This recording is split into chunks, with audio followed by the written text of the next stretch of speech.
warahmatullahi wabarakatuh. Sebelumnya perkenalkan nama saya John Fadila dengan NRP yaitu 6262420111. Nah, di sini saya akan membahas terkait tentang image processing dan juga analisis.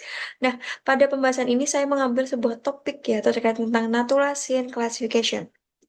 Nah, apa sih klasifikasi pemandangan itu? Klasifikasi pemandangan adalah sebuah proses mengklasifikasikan sebuah gambar ke dalam kategori pemandangan tertentu. Nah, dalam kategori klasifikasi pemandangan ini bertujuan untuk membangun dan juga melatih model CNN untuk secara otomatis dapat mengidentifikasikan dan juga memberikan sebuah label pemandangan dari sebuah gambar-gambar yang kita inputkan nanti. Nah, mengapa sih klasifikasi pemandangan ini tuh sangat penting? Nah, klasifikasi pemandangan ini sangat berguna untuk pengorganisasian foto, sistem pengawasan, konteks aware computing, dan juga analisis citra satelit.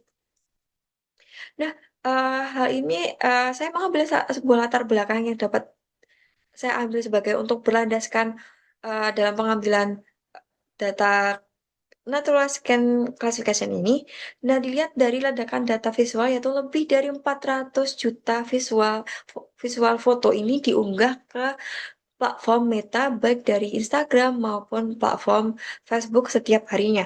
Nah, hal ini memberikan sebuah tantangan data yang tidak struktur dikarenakan bahwa 80-90% data global itu adalah data yang tidak terstruktur. Nah, hal ini, saya mengambil sebuah solusi untuk melakukan sebuah scene klasifikasi, yaitu untuk melatih AI untuk memahami konteks pemandangan atau scene bukan hanya dari sebuah objek saja. Sehingga saya mengambil sebuah studi kasus yaitu Intel Image Scene Classification. Nah, dalam studi kasus ini yaitu dilihat dari dataset benchmark untuk melatih dan juga untuk menguji modal deep learning yang akan kita gunakan nanti. Nah, dari studi kasus ini bertujuan untuk mengubah pixel atau data mentah menjadi sebuah data yang berlabel atau wawasan yang terstruktur. Nah, di sini saya menggunakan platform yaitu Google Colab dan hardware-nya itu saya menggunakan GPU agar lebih cepat. Dan untuk terkait tentang framework, utamanya saya menggunakan sebuah TensorFlow dan library pendukungnya itu saya menggunakan 4 library. Yang pertama ada Keras, ada Pickle, ada Shuttle, dan juga Google Drive API. Di sini saya mengambil datasetnya yaitu terkait tentang Intel Image Classification. Nah, ini saya ambil dari Open Public yaitu dari Kaggle. Nah, dataset ini berisi dari lebih dari 25 gambar pemandangan alam atau natural scene dari berbagai penjuru dunia. Nah, gambaran ini sudah diproses dan juga sudah diubah ukurannya menjadi 150 kali 150 pixel. Nah, tujuan dari dataset yang saya ambil ini untuk melatih model dalam mengklasifikasikan gambar ke dalam 6 kategori yang sudah ditentukan. Nah, kategori yang sudah saya tentukan yaitu yang pertama ada building, yang kedua ada forest, yang ketiga ada glacier, yang keempat ada mountain, yang kelima ada sea, dan yang terakhir ada street. Nah, struktur direkturnya ini saya mengambil 3 struktur, yaitu ada segmen trend, yang kedua ada segmen test, yang terakhir ada segmen prediction, yaitu lebih dari 7.000 gambar. Nah, dalam pemuatan juga persiapan data ini saya mengambil metodologinya itu ada image data generator. Nah, di sini kita tidak akan memuat semua data yaitu lebih dari 17.000 gambar ke dalam memori sekaligus. Akan tetapi kita akan bukan sebuah image data generator ini dari Keras untuk melakukan sebuah normalisasi dan juga melakukan sebuah augmentasi data pada data training agar tidak melakukan sebuah overfitting dari melakukan trainingnya tadi. Yang terakhir yaitu untuk membuat generator yang stream atau mengalir data dalam batch dari directory. Baik, kita lanjut aja ke bagian codingnya. Di sini kita menggunakan GPU. Nah, kita menggunakan Kaggle dan jangan lupa mendownload dataset yang kita gunakan. Setelah itu kita akan mengekstraksi dataset yang sudah kita download tadi pada Kaggle-nya tadi. Seperti ini, maka hasilnya itu seperti ini apabila kalian sudah mengekstraksi datasetnya. Nah, selanjutnya jangan lupa untuk menginstalasi dependensi yang akan kita gunakan untuk mentraining datasetnya. Kita akan melihat sampel dari data yang kita gunakan. Nah, seperti ini, sampel yang akan saya gunakan nanti ada 6 cluster atau 6 kategori yang kami gunakan, yaitu ada mountain, ada forest, ada building, ada sea, ada street, dan juga ada glacier. Selanjutnya ini kita akan melakukan sebuah argumentasi. Nah, di sini saya menggunakan image data generator. Nah, image data generator size-nya itu ada 224, sedangkan batch size-nya itu ada 32. Nah, hasil dari augmentasinya tuh seperti ini. Data generatornya itu ada training sample, ada validation sampelnya itu ada berapa, dan juga tes sampelnya itu ada berapa. Kita lanjut aja.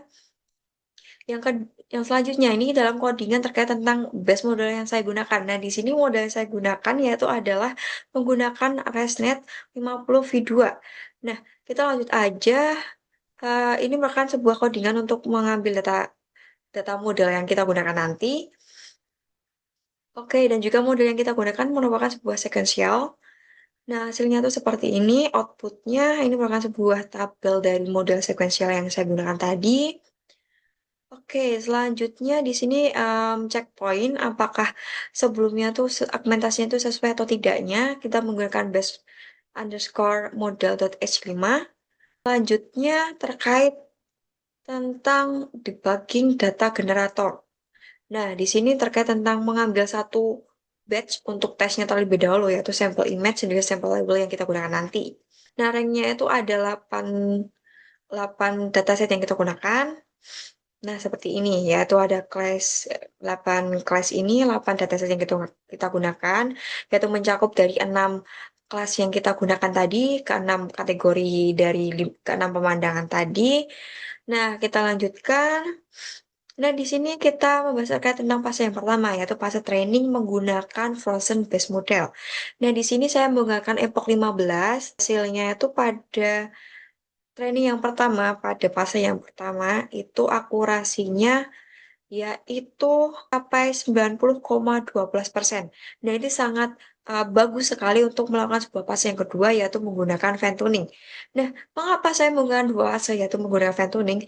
Ini agar lebih dataset yang kita gunakan lagi, prediksi yang kita gunakan ini lebih bagus dan juga lebih bersih dibandingkan menggunakan satu fase training saja. Nah, yang pertama itu pada fine tuning ini kita menggunakan epochnya itu 20 biar lebih data data akurasinya itu lebih meningkat dibandingkan pas yang pertama. Dan juga model compile itu kita menggunakan Adam. Nah, selanjutnya itu pada pas yang kedua hasil dari akurasinya yaitu 92,51%. Nah, hal ini pada pas yang kedua ini meningkat 2% dibanding pas yang pertama. Nah, selanjutnya kita lanjut aja terkait tentang em, grafik dari model akurasi dan juga model loss. Dilihat bahwa model akurasinya itu meningkat dan juga model loss-nya itu menurun. Nah, ini sesuai dengan materi-materi yang sudah kita pelajari sebelumnya, bahwa akurasi itu harus dari awal sampai akhir itu harus bisa naik. Kalau misalnya tidak naik, itu akan terjadi pemutusan training sepihak. Nah, selanjutnya itu kita akan melakukan tes data. Nah, di sini kita melakukan tes loss dan juga tes akurasinya untuk melihat tes datanya dari 3.000 dataset yang akan kita gunakan nanti, akurasinya itu berapa dan juga lossnya itu berapa. Nah, dilihat bahwa lossnya itu 0,19 dan juga akurasinya itu 92,73%. Nah, selanjutnya terkait tentang prediksi. Nah, di sini ada conversion metric yang kita gunakan. Nah, pada conversion metricnya itu kita menggunakan Y predict dan juga Y true. Nah, dalam conversion metricnya itu seperti ini bentuknya. Dan juga ada hasil akurasi dari keenam kelas yang kita gunakan tadi, bahwa dilihat bahwa lebih dari 85%. Nah, hal ini mendapatkan hasil yang sangat bagus. Nah, maka dari itu kita lanjutkan saja untuk melakukan sebuah prediksi. Nah, di sini saya melakukan random prediksi. Nah, saya mengambil 6 dataset yang kita gunakan, yaitu dari 3.000 dataset yang kita ambil tadi. Nah, dilihat kalau semisal dataset dari prediknya itu sesuai dengan data label yang sudah kita labelin sebelumnya, itu akan memunculkan sebuah warna fontnya itu warna hijau. Kalau semisal salah prediksi, maka akan menampilkan sebuah font colornya itu akan berwarna merah. Nah, dilihat dari ke-9 random dataset yang kita gunakan untuk melakukan prediksi ini, dilihat bahwa dari ke-9 ini mendapati ke-99 itu melakukan prediksi yang akurat sekali, yaitu dilihat dari warna fontnya itu warna hijau semua. Dan dari penyampaian saya terkait tentang kode untuk membuat sebuah pendeteksi pemandangan itu, pendeteksi klasifikasi pemandangan itu, di sini saya menyimpulkan menjadi 3 poin. Yang pertama adalah berdasarkan learning atau menggunakan sebuah ResNet 15.2v2 ini berhasil dibangun, yaitu berhasil dilatih dan juga berhasil di-fine tuning untuk klasifikasi ke 6 kategori pemandangan. Nah, hal ini mendapatkan sebuah akurasi validasi atau validasi akurasinya itu tertinggi yang dicapai selama fine tuning-nya yaitu 92,51%, yaitu terdapat pada epoch yang ke-14. Nah, yang ketiga, poin ketiga yaitu terkait tentang pada data uji atau testset yang terpisah dari 3.000 gambar yang tadi, yaitu terdapat bahwa model ini mencapai tes akurasinya itu sebesar 92,73%. Dan dari kesimpulan tadi, kita mendapatkan sebuah rekomendasi. Kita mendapatkan 3 poin rekomendasi. Yang pertama yaitu mencoba arsitektur yang lebih dalam, yaitu lebih modern, dan juga lebih efisien seperti efisien net, dan juga visual transforming untuk melihat apakah bisa mendapatkan akurasi yang lebih tinggi dibandingkan menggunakan ResNet tadi. Dan yang kedua yaitu melakukan sebuah fine tuning pada hyperparameter secara lebih mendalam. Dan yang ketiga yaitu mendeploy model yang telah disimpan menggunakan base model.h5 ke dalam sebuah aplikasi web atau API untuk menggunakan di dunia nyata. Nah, mungkin cukup sekian dari pembahasan saya terkait tentang naturalization classification. Apabila ada salah kata juga ada pembahasan yang dari saya yang kurang berkenan dan juga salah, saya mohon maaf. Wassalamualaikum warahmatullahi wabarakatuh.